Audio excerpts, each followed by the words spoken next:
Hello, welcome back to the channel. Today's just going to be a fun little video. I have the Mavic Air. I have the Spark.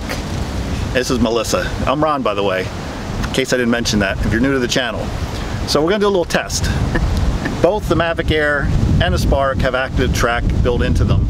And what I want to do, and I'm not sure if this is going to work. If it works, you're going to have a nice little clip at the end, is see if ActiveTrack can track the Spark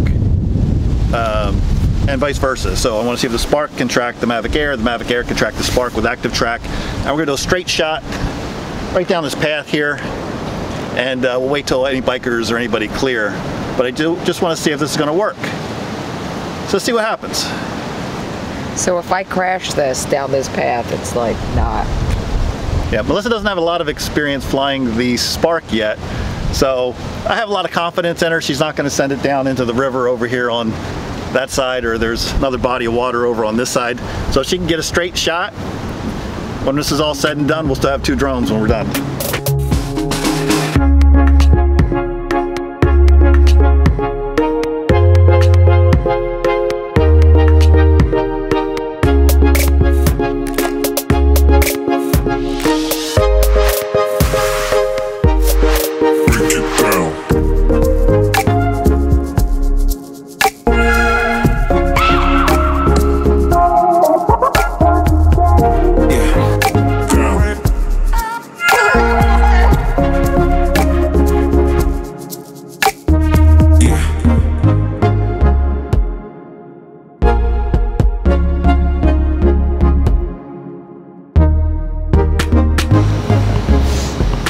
Ready? Here, look.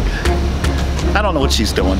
All right, so the first attempt was a no-go. So that was the Mavic Air following the Spark. Spark. I think the Spark's way too small for ActiveTrack to lock onto. It locked onto it momentarily, only got about 3 or 4 feet before it lost the connection, and at one point it looked like the Mavic Air was actually drifting backwards towards the tree line. So I don't know if there was some interference between the 2 drones. We were, obviously standing really close together. So now we're going to switch it around. I don't expect this to work, but we'll see. The Spark following the Mavic Air, and see if ActiveTrack can lock on with that. Who knows? Might be surprised. Let's see what happens.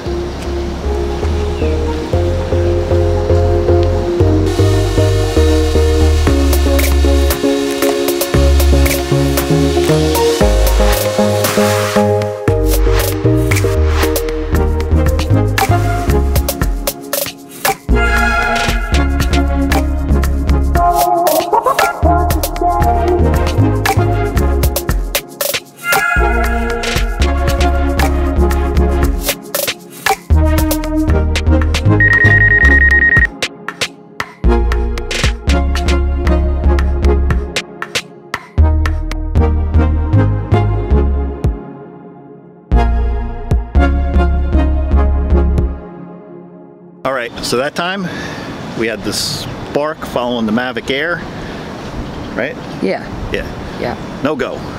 That really didn't surprise me that much, but again, I think the Mavic Air's too small for the ActiveTrack of the Spark to lock onto, so it couldn't get.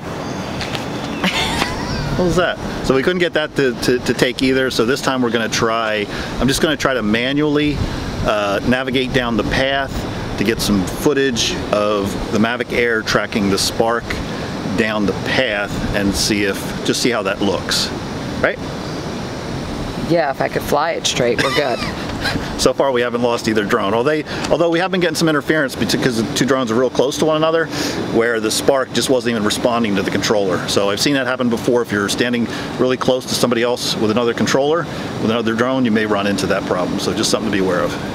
I have one thing I have to say. What? I think that it would track better if there wasn't trees and other things around. Yeah, of course. I'm not in the most open area.